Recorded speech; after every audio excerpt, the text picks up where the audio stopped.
Today we are going to discuss that how many types of complexity can be possible.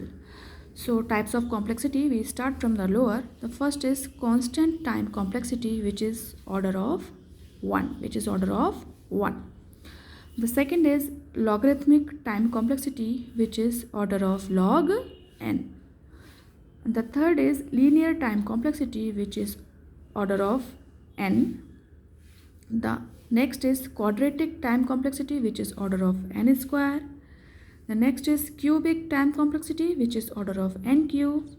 The next one is polynomial time complexity, which is order of n to the power k, where k is a constant, and k is greater than 0.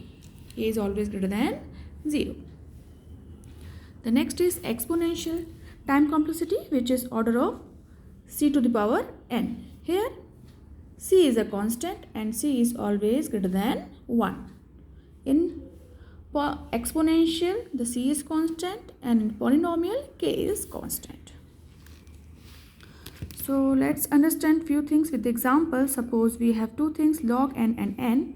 So log n and n, then which will be greater? As we know that n value always be greater than any log n values, or we can simply see here from here that this is logarithmic, and this is linear. So as we know, we have write the time complexity in the from lower to higher. That's why from here it is also clear that log n is always less than n.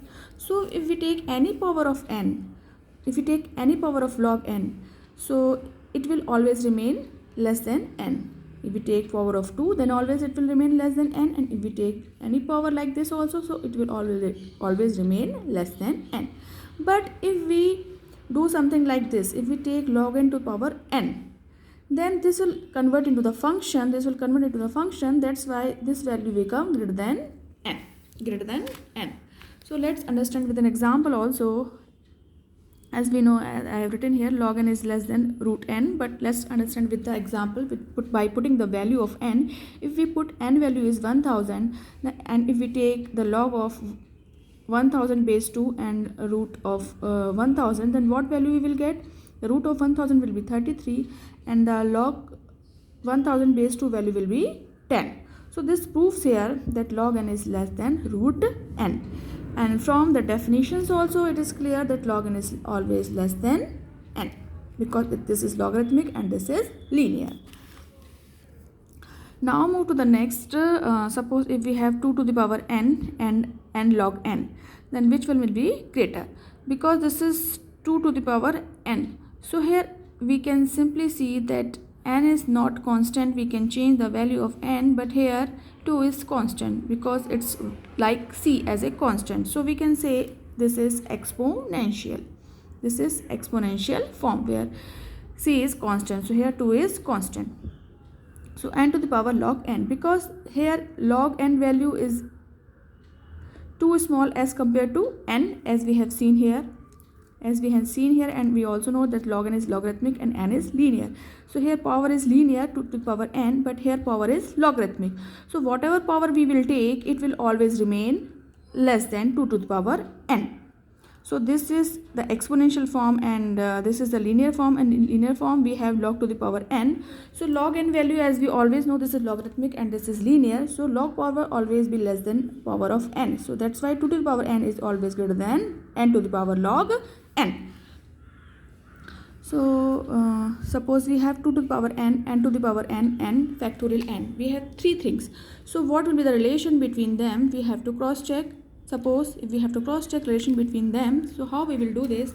We will, by putting the value of n, we can cross check the relation between them. Suppose we put n value 2, then 2 to the power n will be 4, 2 to the power 2, and n to the power n, 2 to the power 2 will always be 4, and factorial n will be 2 into 1, so value will be 2. But if we take n value 3, then here 2 to the power 3 will be 8, and here n to the power 3 to the power 3 will be 27, and the factorial n value will be 3 into 2 into 1, that will be 6. In the similar way, if we take n value 4, so what we will get here, 2 to the power n will be 16 and n to the power n will be 256 and factorial n will be 4 into 3 into 2 into 1 will be 24. So we can simply see that 2 to the power n is less than n to the power n and 2 to the power is less than n to the power n and factorial n. But because we need to make a relationship, so we will write like this: 2 to the power n is less than factorial n and is less than and factorial n is less than n to the power n. So in that way, by putting the value of n, we can find out the relation between 2 to the power n to the power n and factorial n. So in that way, if we need to find out the any kind of relationship between anything, so we can find out. Now move to the next. Suppose next example. Suppose we need to find out the relationship between n, 2 to the power n and n to the power n. We need to find the relationship between them. So how we are going to find it, and how we are going to find it? By putting the value simply. So if you put n value 1, then this value will be 2 and this value will be 1 if we put n value 1, and if we are putting n value 2, then what we will get? We will get here 2 and it will be 4 and it will also be 4. If we put n value 3, then what we will get? We will get 3 here and 2 to the power n, it will be 8 and here it will be 27. So we can simply say n is less than 2 to the power n and 2 to the power less than is n to the power n. So in that way we can find out the relationship between them, or we can simply say,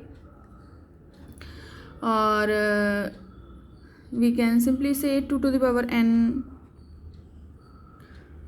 is small o n to the power n.